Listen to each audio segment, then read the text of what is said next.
नमस्कार। पाकिस्तान की आर्मी के पास खत्म हुआ तेल जिससे कि उसके टैंक चले या उसके व्हीकल्स चले, उसके ट्रांसपोर्ट व्हीकल्स चले, लोग सैनिकों को ले जाने के लिए तेल भी नहीं है। इसीलिए मिलिट्री एक्सरसाइजेस कैंसिल करनी पड़ी और दूसरे प्रोग्राम्स को डिले किया जा रहा है। ये खबर सबसे पहले नीरज राजपूत ने दी अपने एक आर्टिकल में, और अब नीरज राजपूत से ही हम बात करेंगे कि क्या सिचुएशन। आज ये खबर नीरज जी सारी ओर, चारों ओर, हर जगह, हर वेबसाइट, हर न्यूज़पेपर ने उठा रखी है। आप ये बताइए कि सबसे पहले ये खबर आपने दी थी। ये नीरज राजपूत जी, मैं आपको एक चीज़ और बताना चाहूँगा कि जी नीरज जी का अपना एक यूट्यूब चैनल है फाइनल असॉल्ट नाम से, उसको आप जाएँ, सब्सक्राइब करें, एक बार देखें, उस पर भी ये अपनी खबरें डालते हैं। और नीरज जी बहुत सीनियर जर्नलिस्ट है, मैं इनको करीब 15-20 साल से जानता हूँ। नीरज जी कई बड़े चैनल्स में काम कर चुके हैं। नीरज जी, ये पाकिस्तानी आर्मी के पास तेल खत्म कैसे हो गया और अब क्या सूरत हाल है? पहले हम भाजपा का एक स्टेटमेंट तो सुनाई दिया था कि तेल नहीं है, अब भी क्या हालत हुई है? बिल्कुल रोहित भाई, ये जो खबर आई है बेहद सबके लिए हैरान करने वाली है। हालांकि पाकिस्तान की जो इकोनॉमी है, अर्थव्यवस्था है, उसके बारे में हम लोग सब जानते हैं कि किस तरह से उसकी अर्थव्यवस्था जो है बदहाल है। तो उसमें अब क्या हो रहा है कि सब सब लोग जानते हैं कि पाकिस्तानी सेना के जो मिलिट्री कमांडर्स हैं वो तो सुपर रिच हैं, बिलियनियर्स हैं उसमें, तो करोड़पति अरबपति हैं सब उसमें। लेकिन अब क्योंकि अर्थव्यवस्था आपकी खराब है, तो आपको जो डिफेंस बजट जो मिलता है, रक्षा बजट जो मिलता है, और आपकी एक जिम्मेदारी भी बनती है कि आप देश की अर्थव्यवस्था में किस तरह से अपना योगदान कर सकते हैं। तो पाकिस्तानी सेना ने क्या किया, जो अपना पिछला वाला जो डिफेंस बजट जो हथियार खरीदने के लिए दिया गया था, तो वो उसका जो जितना भी फंड एलोकेट किया गया था वो वापस सरकार को दे दिया कि सरकार अपना जो अर्थव्यवस्था है उसको ठीक करने में रहे। और दूसरा ये क्या है कि क्योंकि हम लोग जानते हैं कि वहां पे पेट्रोल और डीजल कितने दाम, मेरे ख्याल से 260-62 से ऊपर पहुंच चुका है पेट्रोल डीजल वहां पर, तो इसलिए बहुत महंगा वहां पे पड़ रहा है। जो सेना का जो ऑपरेशंस लॉजिस्टिक होता है ये बहुत इंपॉर्टेंट तो होता ही है। युद्ध के दौरान हम लोग देख रहे हैं रूस यूक्रेन युद्ध में रूस की जो हालत थोड़ी खराब हुई वो ऑपरेशंस लॉजिस्टिक की वजह से हुई, क्योंकि उनके जो टैंक जो छोड़ के भाग आए थे कीव से और दूसरे जो इलाकों से, खार्किव से छोड़कर भाग आए थे, क्योंकि उनके पास तेल ही नहीं था उनको वापस ले जाने के लिए रशिया में, तो इसलिए वो वहीं डंप करके आ गए। तो ये बहुत जरूरी होता है कि आपकी जो लॉजिस्टिक्स है वो बहुत इंपॉर्टेंट होता है और आपको उसको मेंटेन करना रखना पड़ता है। तो अब पाकिस्तानी सेना ने क्या किया है, अब भारत के साथ तो उनका सीज फायर एग्रीमेंट हो रखा है पिछले 2 साल से, कोई गोला बारूद तो वहां पर चला नहीं रहे हैं, कोई उनको युद्ध लग नहीं रहा है कि भारत जो है युद्ध करेगा उनके साथ या वो युद्ध करने के लिए जा रहे हैं। अपना जो वेस्टर्न बॉर्डर है उनका अफगानिस्तान का छुटपुट उनकी जो है लड़ाई झगड़ा चलता रहता है, कहीं कहीं बॉर्डर पर चलता है, एक आध पोस्ट पर ज्यादा नहीं चल रहा है। तो पाकिस्तानी सेना ने क्या किया, तो अपना क्या किया उन्होंने कहा उनके टैंक तो पहले से जंग खा रहे हैं, जैसे कि बाजवा साहब ने कहा था कि टैंक जंग खा रहे हैं, तो इसके लिए उन्होंने कहा कि अब इसको तेल को हम लोग जो है कम कर देते हैं, क्योंकि बहुत ज्यादा जो रेवेन्यू बजट जिसको हम लोग बोलते हैं बहुत बड़ा होता है। जैसे अगर भारत का रक्षा बजट देखेंगे तो उसमें जो 3/4 करीब करीब जो 2/3 जो होता है वो रेवेन्यू बजट होता है। रेवेन्यू बजट वही होता है कि आपको तेल, आपकी सप्लाई, आपकी सैलरीज, आपकी ये सब पेंशन जो है वो आपको सैनिकों को देनी होती है। तो पाकिस्तानी सेना ने क्या किया, अपनी एक्सरसाइजेस बंद कर दी, जो कि टैंक आर्मर्ड की और मैकेनाइज की खास तौर से की गई हैं, क्योंकि इनके लिए एक टैंक का 1 किलोमीटर चलाने में करीब करीब 2 लीटर का करीब जो है तेल खर्च होता है। तो अगर आप समझ सकते हैं 500 के करीब 500 रुपए लगेंगे 1 किलोमीटर चलाने में टैंक को।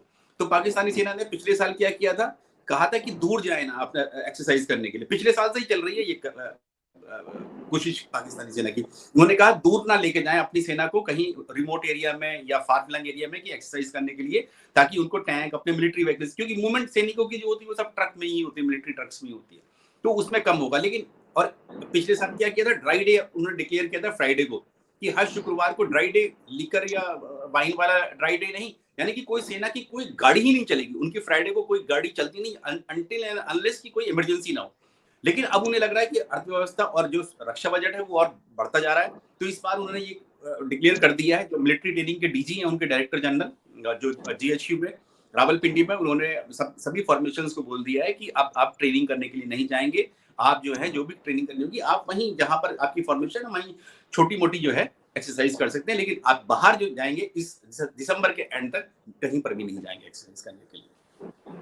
तो ये जो उनके पास टैंक्स नहीं है और मतलब सॉरी टैंक्स में तेल नहीं है, 500 रुपए किलोमीटर चलता है टैंक। ये एक तरीका तो इनका ये था कि ये बैल लगा लेते अपने टैंक के आगे, तो बैल से चलता तो जरूर, मतलब भले ही फायर ना होता है लेकिन चलता तो जरूर। अच्छा, ये सिचुएशन कब से चल रही है इनके पास, और ये बैलगाड़ी से चलाने वाली नौबत आने वाली है सामने? रोहित भाई, जो मेरी डिफेंस एक्सपर्ट से बात हुई है, उनका ये कहना है कि ये जो इनकी हालत खराब हुई है, पाकिस्तानी सेना की जो खराब हुई है, पिछले 3-4 साल से हुई है। ये चल रहा है, उनकी इकोनॉमी थोड़ा खराब थी।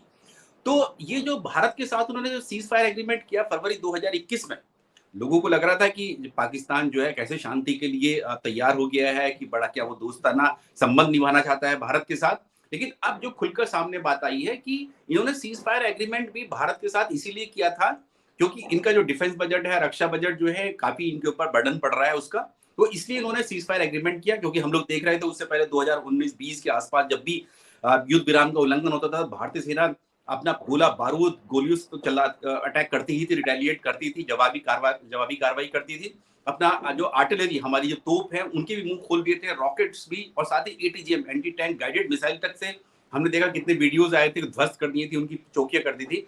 पाकिस्तानी सेना के पास नहीं थे इतने आर्टिलरी शैल, नहीं थी। एक आर्टिलरी शैल यानी कि तोप का गोला 6 लाख रुपए का आता है रोहित भाई, इस वक्त जो आता है किसी भी कंट्री के लिए। कौन से तो वो ये कौन से आर्टिलरी, ये कौन से शेल की बात कर रहे हैं आप, कौन से शेल? तोप वाले, तोप यानी कि बोफोर्स? बोफोर्स तोप का एक 6 लाख का एक आता है एक गोला। ओके, अच्छा, तो पाकिस्तान को भी 6 लाख का पड़ता है, हमें भी 6 लाख का पड़ता है, बिल्कुल, दोनों? करीब करीब इतना ही पड़ेगा आपको, 6 लाख के हिसाब से ओके, पड़ेगा। ओके। तो और इन्होंने क्या, टैंक का गोला इससे महंगा होता है या इसके आसपास ही रहता है?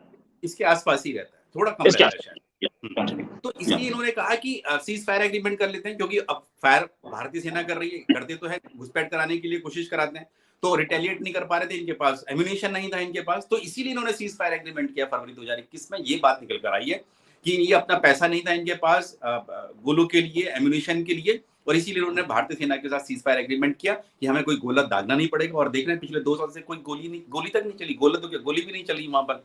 तो ये हालत इनकी खराब हो रखी है, पिछले 2-3 साल से हो रही है, और अब जाके जो है बिल्कुल ऐसा लगता है कि एकदम डामाडोल लग रही है। और जो आप कह रहे हो कि बैलगाड़ी, मुझे लगता है कि गधों से ही उनको खिंचवाना पड़ेगा अपने टैंकों को।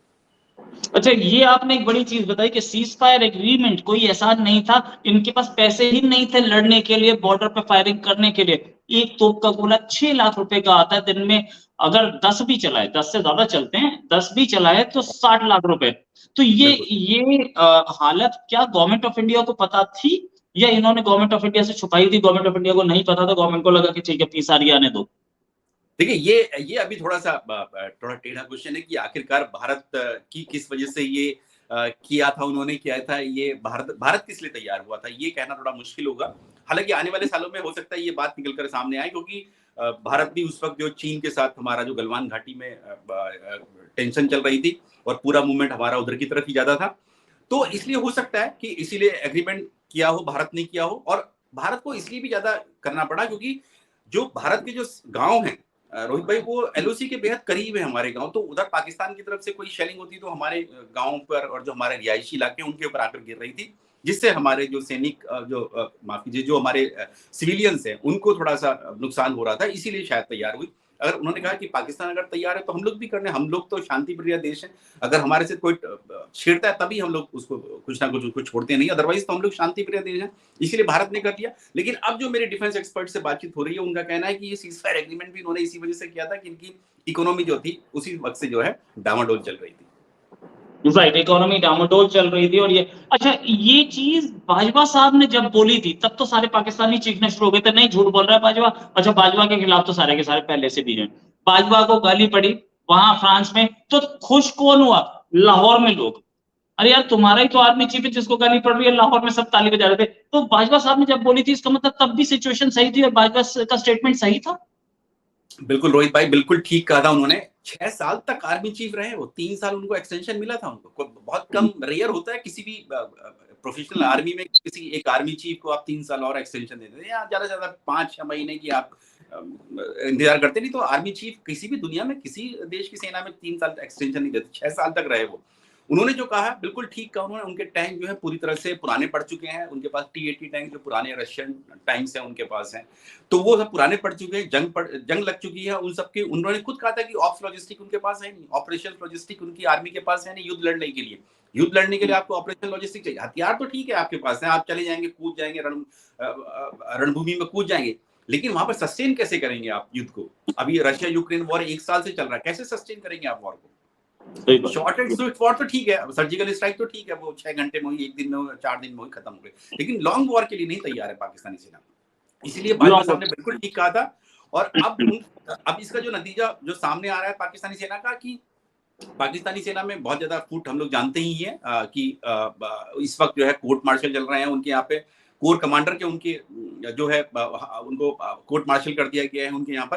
रोहित भाई, एक चीज और मैं कहूंगा, बताना चाहूंगा, ये एडिशनल इन्फॉर्मेशन है, जो इनकी मुल्तान में एक इनकी कोर है, शायद 2 कोर है, वो हर 2 साल में एक बड़ी एक्सरसाइज करती थी, लेकिन पिछले 4 साल से नहीं की, लास्ट 2019 में की थी उसने एक्सरसाइज, उसके बाद से कोई मूवमेंट नहीं किया उस कोर ने। तो ये हालत सूरत है पाकिस्तानी सेना की। ओके, इसका मतलब ये मूवमेंट, अच्छा नॉर्मल ट्रूप मूवमेंट, देखिए एक होता है कि एक्सरसाइज, एक होता है नॉर्मल ट्रूप मूवमेंट। ट्रूप्स को कहीं एक जगह स्टेशन नहीं होने दिया जाता है। 3 साल बाद बटालियन मूव कर जाती है, 2 साल बाद मूव कर जाती है। ऐसा भी होता है कि अभी एक बटालियन तमिलनाडु में पोस्टेड है, वो अगले साल या 2 साल बाद वो मूव कर जाएगी आंध्र, उसके 2 साल बाद 3 साल बाद वो मूव कर जाएगी वेस्ट बंगाल, ऐसे मूव करती रहती है। बटालियंस को कहीं एक जगह स्टेशन नहीं होने दिया जाता है। तो क्या ये रेगुलर मूवमेंट्स भी रोकी गई हैं पाकिस्तान की तरफ से? कोई इम्पैक्ट इस पे, इसकी कोई इंफॉर्मेशन है आपके पास?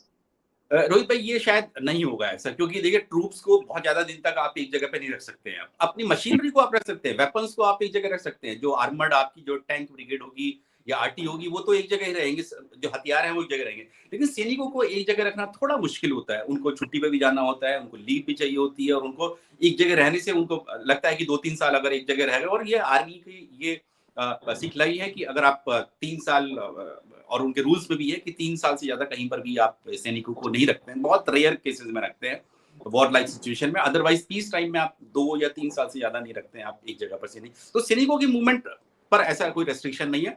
सिर्फ और सिर्फ ये जो मुझे लग रहा है जो एक्सरसाइज वाली बात है, ये उनकी जो टैंक है, उनकी मिलिट्री व्हीकल्स, उनकी जो उनके आर्मर्ड व्हीकल्स हैं, जो इन्फेंट्री कॉम्बैट व्हीकल जिसको हम लोग बोलते हैं, जिससे सैनिक आज का, क्योंकि अब पैदल सैनिकों को थोड़े कम करते जा रहे हैं, आप अपनी गाड़ियां जो होती, बख्तरबंद गाड़ियां जो होती, उनमें मूवमेंट करते हैं, तो उनके ऊपर उन्होंने रेस्ट्रिक्शन लगाया। और अगर आप कहे तो मैं थोड़ा सा बता दूं आपको कि जो अभी ये पाकिस्तान की हालत है, हमारे साथ भी इस तरह से दौर से गुजरे हैं हम लोग, भारत भी गुजरा है 30 साल पहले, जब 1991 में हमने अपना इकोनॉमी, हमारी कोल्ड वॉर खत्म हुआ था, और उसके बाद जो भारत की जो अर्थव्यवस्था थी थोड़ी सी ढीली हुई थी, और हमने सोना जो है गिरवी रखा था 1991 में, चंद्रशेखर जी के टाइम में रखा था। तब भारतीय सेना ने भी 2 साल के लिए अपनी एक्सरसाइज सब बंद कर दी थी। तो उसमें क्या होता था कि टैंक और तोप, टैंक की जगह पर छोटे ट्रक ले जाते थे, सिमुलेट कर लेते थे कि भाई ये टैंक जैसा ही है, जीप ले गए और उसको खड़ा कर दिया कि ये ऐसा है। तो ऐसा होता था। तो 30 साल पहले की बात बता रहा हूं मैं आपको। तो यही स्थिति जो है आज पाकिस्तानी सेना की है। अच्छा, एक चीज और, मैंने अभी कुछ दिन पहले देखा था, मतलब ऐसे ही देख रहा था, कराची पोर्ट पे बहुत सारे शिप्स इकट्ठे खड़े थे। ऐसा जनरली नहीं होता है कि पोर्ट पे नेवी के बहुत सारे शिप्स इकट्ठे खड़े हो, सब अपने अपने पेट्रोल पे जाते हैं, सब अपने अपने काम पे जाते हैं। तो क्या यही, मैंने बहुत सारे दोस्तों से पूछा कि यार कराची एयरपोर्ट पे इतने सारे शिप्स क्यों खड़े, तो कोई जवाब नहीं दे पाया। क्या आज आप उसका जवाब दे रहे हैं कि क्या शिप्स के पास चलने के लिए भी प्रॉब्लम आ रही है? क्या ये प्रॉब्लम परकोलेट की है एयरफोर्स और नेवी में भी, कि इतने सारे शिप्स इकट्ठे डॉकयार्ड पे खड़े थे? अभी भी गूगल अर्थ पे देखा जा सकता है इसे।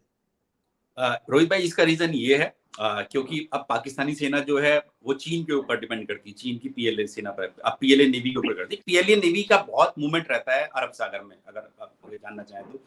अगर देश की नौसेना अगर सबसे ज्यादा मूवमेंट करती है, तो वो अब यूएस के बाद, अमेरिका की जो फ्लीट के बाद वो चीन की नौसेना करती है। तो चीन के जो वॉरशिप्स हैं वो बहुत अरब सागर में बहुत मूवमेंट करते हैं। वो आते तो हैं ये कहने के लिए कि एंटी पायरेसी पेट्रोलिंग के लिए वो आए हैं, पायरेसी, क्योंकि वहाँ पे समुद्री दस्यु वहाँ पे बहुत ऑपरेट करते थे पहले, सोमालिया के और दूसरी जो अफ्रीकन कंट्रीज हैं उसके, तो इस वजह से करने के लिए आते थे, लेकिन उनकी मूवमेंट बहुत ज्यादा रहती है। तो पाकिस्तान को इसलिए लगता है कि चीन के साथ दोस्ताना संबंध नहीं है उनके, कि अगर उनको कोई जरूरत होती है तो चीन के जो वॉरशिप हैं या जो जंगी जहाज हैं वो आ सकते हैं। तो बिल्कुल हो सकता है, इसमें कोई बड़ी बात नहीं है कि उन्होंने अपना जो है इकोनॉमिक की वजह से अपने डिफेंस बजट को कम करने के लिए ये भी कह दिया हो कि अपने शिप्स भी जो हैं वो एंकरेज करके रहें और ज्यादा पेट्रोलिंग पे ना जाए, क्योंकि चीनी सेना तो वहां पर है ही है। ओके ओके, ये हो सकता है। और क्या इसका इम्पैक्ट एयरफोर्स पे भी पड़ सकता है? जो एयरफोर्स जो अपनी रेगुलर सॉर्टीज मारती है वो भी कम हो जाती है, मतलब हफ्ते में एक दिन प्लेन चल रहा है तो वो 3 हफ्ते में एक दिन, ऐसा इसके ऊपर भी पड़ता है क्या?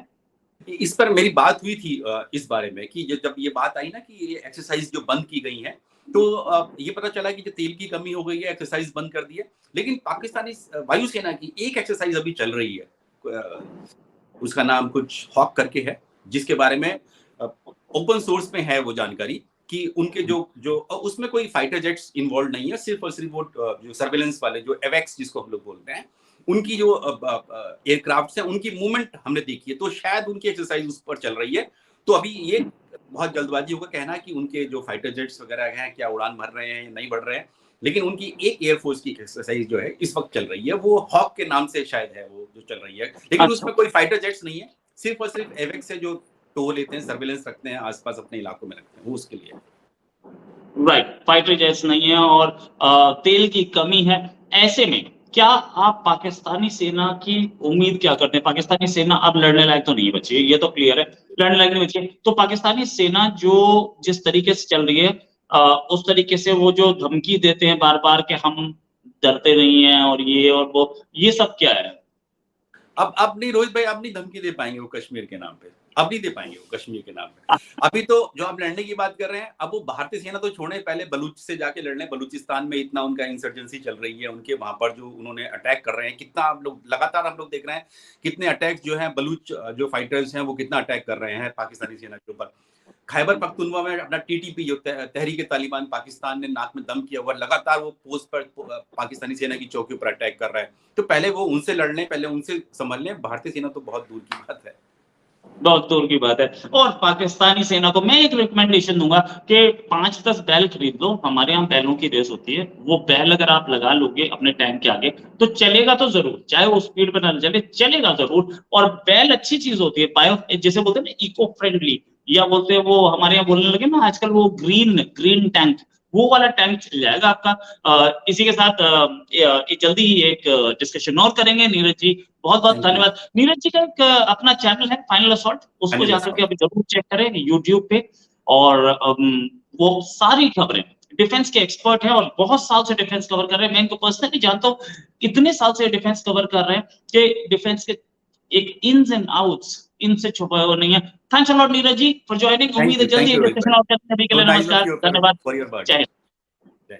जय हिंद।